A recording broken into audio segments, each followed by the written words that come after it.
de beaucoup de gens qui ont une double nationalité et qui peuvent donc rentrer dans leur pays sans aucune difficulté, sans aucun problème, alors l'exil pour eux est une obligation. Et il devient donc ici obligatoire de quitter ce dans quoi ils étaient comme faiblesse et avec toutes les concessions faites que cela implique.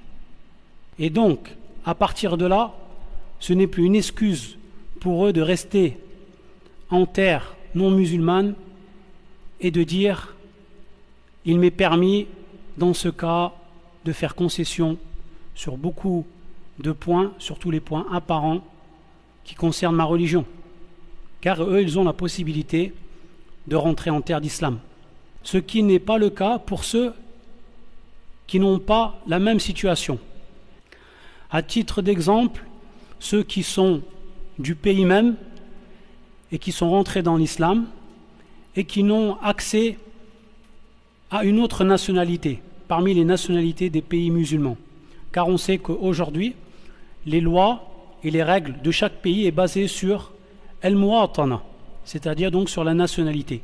Si tu as la nationalité, tu peux rester dans le pays où tu vas t'exiler parmi les pays musulmans et tu vas pouvoir construire ton avenir.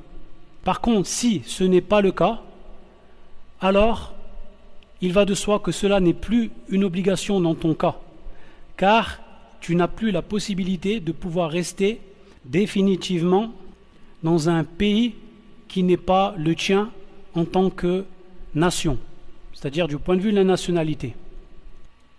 Et ce qui vient appuyer cela, c'est que j'ai demandé cette question-là moi-même à Cheikh Ibn Uthaymin, rahimahullah ta'ala, et ceci en l'an 1997, fil Haram al-Mekki.